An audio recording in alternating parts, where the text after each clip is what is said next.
মেশিনে দুনিয়ার মধ্যে একটা জীবন বলা মডার্ন এটা এর দুই থাকে সিনিয়র ট্রিটে দুয়া সব করলে মেশিনে একটা জীবন বলা এর দুই থাকে সিনিয়র ট্রিটে কিন্তু মিডিয়া এত স্ট্রং ছিল না। 7 বছরের সিরিজ আমাদের নেই। পার্থক্য তো আপনারা বলতে পারবেন, বেশি যারা মিডিয়ার ভাই বন্ধুরা আছেন। সবসময় তো গণতান্ত্রিক প্রক্রিয়ায় তো দেশ রাজ্য একটা সময় তো এখন তো ডিজিটাল যুগে চলে এসছে, একটা সময় তো ডিজিটাল ছিল না। বিজ্ঞান অগ্রগতির সাথে সাথে গণতান্ত্রিক চেতনা, বোধ, দায়িত্ববোধ পূর্ব যেমন ছিল এখনো তেমনি আছে।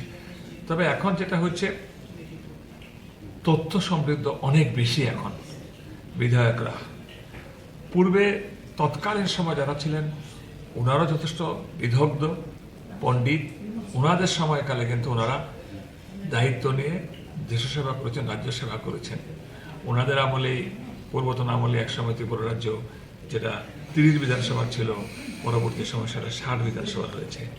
আবার যেটা একসময় ত্রিপুরা কেন্দ্রীয় শাসনাধীন ছিল, পরবর্তী সময় টোটাল ত্রিপুরা রাজ্য ডেমোক্রেটিক ফোরামে চলে এলো। কালক্রমে পরিবর্তন হচ্ছে। এখন যেমন পরিবর্তন হচ্ছে, যেমন সমস্ত ডিজিটালাইজড হয়ে যাচ্ছে। আবার আগামী 10-15-20 বছর পর আরো নতুন কিছু আসবে। সবচেয়ে সবসময় সম্ভাবনা হয়। কে জানে আগামী দিনে তো এমনও আসতে পারে যে হয়তো বসে বসে টোটাল ল্যাপটপে ভার্চুয়ালি হতে পারে, জানি না। এটা হচ্ছে সমাজ কিছু অনুমান, বিজ্ঞান অগ্রগতির সাথে সাথে। তবে ডেমোক্রেসি, গণতন্ত্র আমরা যেভাবে প্রচার ও প্রসার করছি সেটা দারুণ উন্নতি হয়েছে আমরা মনে করি। এবং আমরা মনে করি ত্রিপুরা বিধানসভায় আরো নতুন নতুন এনথুইস্টিক লার্নেড ছেলে মেয়েরা আসা প্রয়োজন, যারা আগামী দিনে রাজনীতির দিক ধরতে পারবে, বুঝতে পারবে। স্কলার, লার্নেড, এনথুইস্টিক, পারদর্শী, বিদ্বান, ওনাদের আসা প্রয়োজন। একটা সময় গেছে সে প্রাচীনকাল, কিন্তু এখন আসছে, ছেলে মেয়েরা আসছে, শিক্ষিত বিদ্বান বিদুষীরা কিন্তু আসছে। এবং এবার যেমন আমরা রাজনীতি চালু করতে যাচ্ছি নিউ কনসেপ্ট, যে লেজিসলেচার ওমেন রুম, যে যাদের ছোট ছোট বাচ্চা থাকবে আগামী দিন, যে সকল মহিলারা বিধায়িকা হয়ে আসবেন, সাকলিং বেবি কিংবা ল্যাক্টিং বেবি থাকলে বিধানসভা অধিবেশন করবেন, বাচ্চাকে রেখে যেতে পারবো ওই রুমে কোনো একজন কাউকে দায়িত্ব দিয়ে। ওদের জন্য, বাচ্চার জন্য সেখানে ফ্রিজ থাকছে, মাইক্রোওয়েভ থাকছে, দুধ গরম করার জন্য ফ্রিজে দুধ রেখে যেতে পারবে।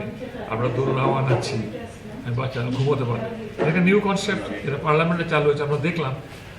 এরপরে আরো নিউ কনসেপ্ট হয়তো আসবে, তিনি আনবেন। যারা করেছেন ওনারা যেমন মহৎ, এখন যারা করছেন রাজ্য সেবা, দেশ সেবা, ওনারা মহৎ। সবাইকে, পূর্বজদেরকে আমার নমস্কার, বর্তমানদেরকে আমার শ্রদ্ধা।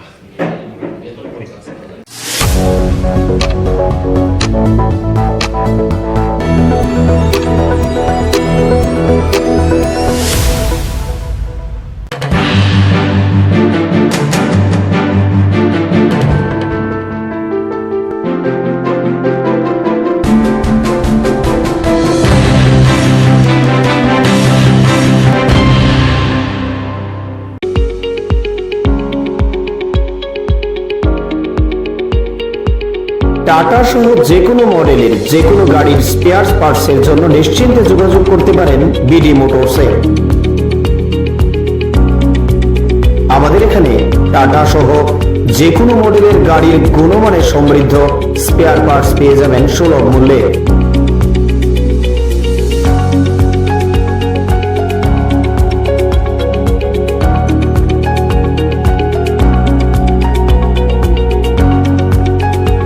এছাড়াও কম খরচে যত্ন সহকারে সব ধরনের গাড়ি মেরামত করাতে পারেন আমাদের প্রতিষ্ঠানে। এখানে আমি বরাবরই কাজ করাই, ওদের সার্ভিসটা খুব ভালো। এই যে দেখুন না, এখন প্রচন্ড গরম, আমি বসে আছি এখানে, ফ্যানটা চালিয়ে দিল। আর সার্ভিসের ব্যাপারে কোনো বলার নেই, একদম দারুণ সার্ভিস এখানে। আমি অনেক জায়গায় গাড়ি সার্ভিস করিয়েছি, কিন্তু এখানকার মতো সার্ভিস পাইনি। খুব ভালো ওরা, বিহেভিয়ার ভালো, স্টাফদের ব্যবহার ভালো, ওদেরকে দিয়ে ভালোভাবে মানে বলে কাজ করানো যায়। খুব ভালো এখানে। আমি সবাইকে বলবো এখানে এসে কাজ করাতে। Thank you. স্যাটিসফ্যাকশন তো ভালো। আমি এনে মনে করো কাজ করতেছি যখন থেকে এটা শুরু হয়েছে, বা এনের যে ওনার তাই অনেক আগে থেকে চিনি, তাই আগে টাটা শোরুমে আসতো, তাইনের মানে ওইখান থেকে তাই করেছে, তাইনের কাছে আমি কাজ করতেছি। আমার গাড়ি 12 বছর হয়েছে, তাইনের থেকে কাজ করতেছি, এক হাতে কাজ করতেছি, খুব ভালো মানে কাজ হয়। আমি নিজে মানে 12 বছর ধরে কাজ করতেছি, গাড়ি কাজ একদম নিটেডলি ভালো। যোগাযোগের ঠিকানা বিডি মোটরস, চন্দ্রপুর, আগরতলা, পশ্চিম ত্রিপুরা। মোবাইল নম্বর 7005720474, 9612526874। সততাই আমাদের মূলধন।